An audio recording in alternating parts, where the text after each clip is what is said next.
Assalamualaikum warahmatullahi wabarakatuh. Selamat pagi anak-anak.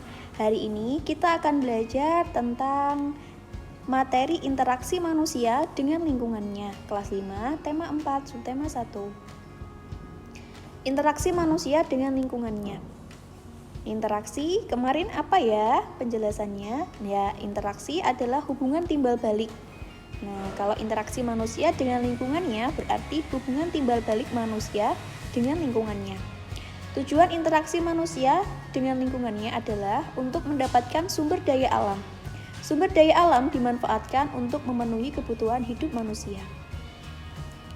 Interaksi manusia dengan lingkungannya bisa berdampak positif dan negatif.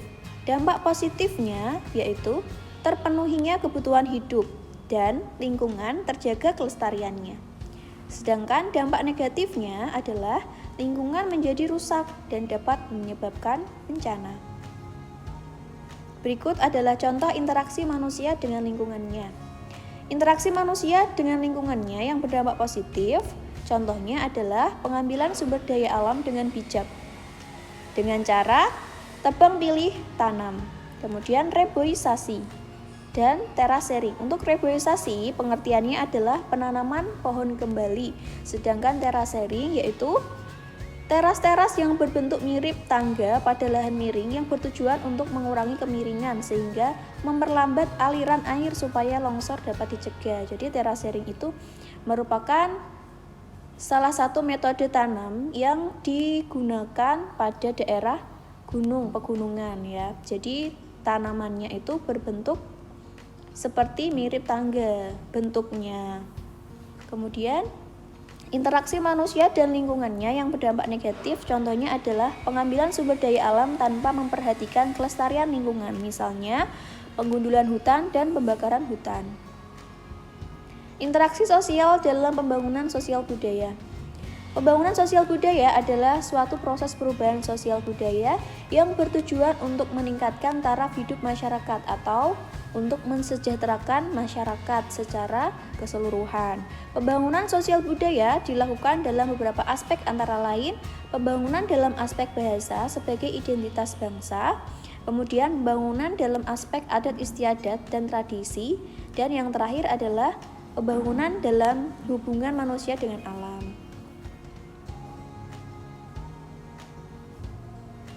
Interaksi sosial budaya dan lingkungan itu mempengaruhi pembangunan sosial budaya. Pembangunan dalam aspek bahasa sebagai identitas bangsa. Nah, berikut adalah contoh pembangunan dalam aspek bahasa untuk melestarikan bahasa Indonesia, yaitu bahasa persatuan kita. Contohnya, bahasa Indonesia dapat diajarkan di sekolah, kemudian bahasa Indonesia dapat digunakan di sekolah, lembaga pemerintahan, dan tempat umum sebagai alat komunikasi yang utama. Kemudian bahasa Indonesia dikembangkan oleh pemerintah, misalnya menyerap kata asing untuk memperkaya kosakata bahasa Indonesia, dan bahasa daerah sebagai kekayaan bangsa Indonesia yang harus dilestarikan. Kemudian mengembangkan kebudayaan daerah. Ketika ada orang yang melahirkan, kita itu diberi kayak nasi-nasi itu loh Bu, yang dibungkus daun jati, apa namanya? Enggak Bu, apa ya? Lali aku Bu. Apa ya jenengane ya? Apa ngono lho Bu, lali aku. Mboten. Sing kondangane Bu. Kondangannya bar-babaran. Kali aku, wah ya Allah, padahal aku juga ini melu. Oh ya, adat istiadat. Tradisi setelah melahirkan. Tradisi upacara setelah melahirkan. Mitoni kan iso ya, mitoni terus apa meneh ya? Mitoni itu 7 bulanan mitoni, terus nek lahiran ku jengene apa lah?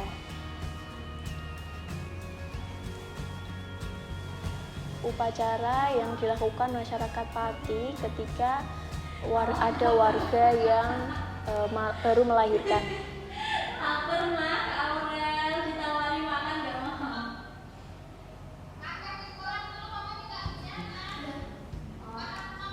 Krayan Bu, krayan. Ya Allah.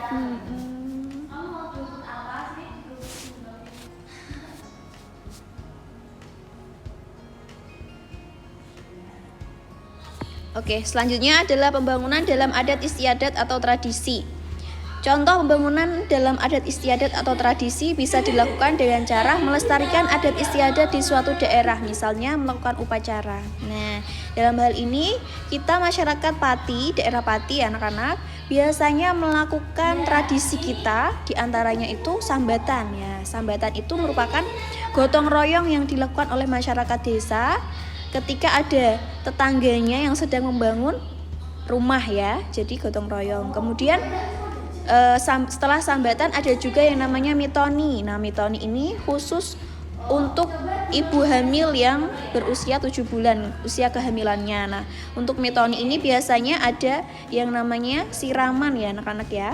Kemudian setelah mitoni ada juga yang namanya krayan. Nah, krayan ini seperti upacara untuk berdoa. Nah, berdoa untuk mensyukuri kelahiran si jabang bayi ya. Jadi untuk kegiatan adat istiadat atau tradisi yang biasanya kita lakukan itu, kita termasuk sudah melakukan pembangunan dalam adat istiadat atau tradisi.